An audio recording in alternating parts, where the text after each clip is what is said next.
Toby, that was a massive draw for Middlesex. 80 overs to bat out. I'm sure you're delighted with the top order.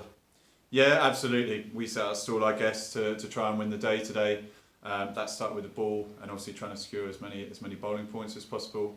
And I think, the way that the top order went out there, I think we showed good intent, I guess, to commit to our game plans, whether that's attacking or defending. And I think the guys came out and imposed themselves nicely on what was a good attack and what turned out to be on a good cricket wicket in the end, to be fair. Yeah, go back to the start. It's easy in hindsight, isn't it?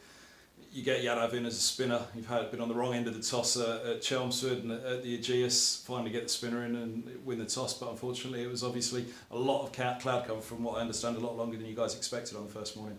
Yeah, and obviously Tom Helm was ruled out of the game as well with illness, so that kind of, I guess, made our mind up. And once you've then got those two spinners and the balance that we had, it felt like trying to bat first and try and get any sort of footing in the game was the right thing to do. And that's certainly the way that the pitch, if it had played 4 days of full cricket, it certainly would have broken up enough where that certainly would have come into play.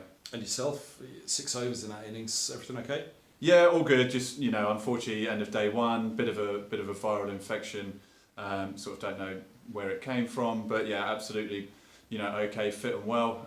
But struggling to bowl throughout the last couple of days. Quick word on Max Holden. He's got concussion, so I guess it's probably a wait and see ahead of the next game. But congratulations, Stephen Eskenazi. He's come back, and it's not going to help his average much. But those runs that he got, more to the point, the balls he faced, an incredible performance by him today as well.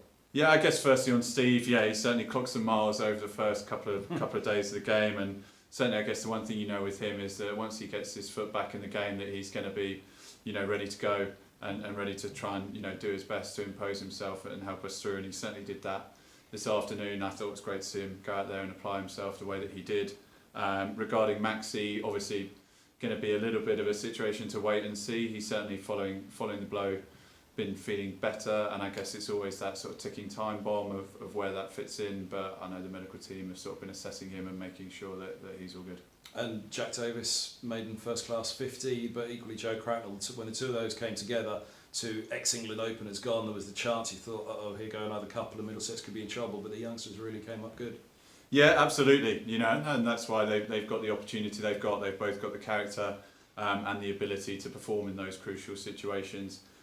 Both applying themselves well. Obviously a lot of pressure, like you said, when you lose a couple of early-ish wickets, and almost that lingering number of overs sort of weighs a bit heavier after those, and if you just can dampen that and tick it off bit by bit, and I thought they both did that superbly.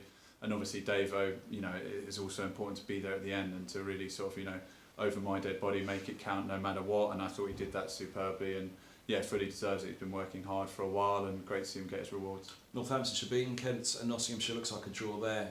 It's pretty much as you were coming out of this round, which overall this month you'd have looked for at least one win. And Warwickshire next week at Lords is perhaps the big one for Middlesex to try and win a home game at the end of the season.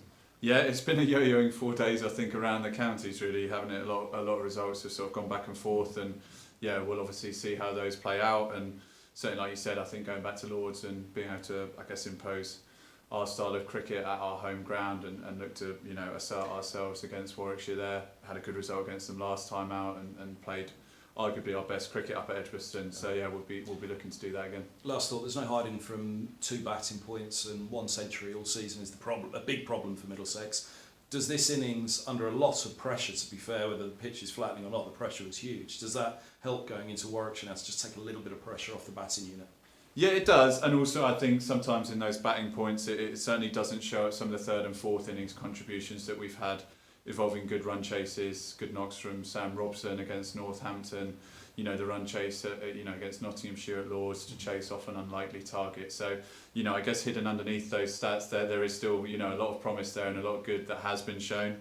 It's probably a consistency thing and doing it first innings, but certainly I think today's evidence again of the fact that the guys have all got it there in abundance, and it's just a case of piecing it together at the right times.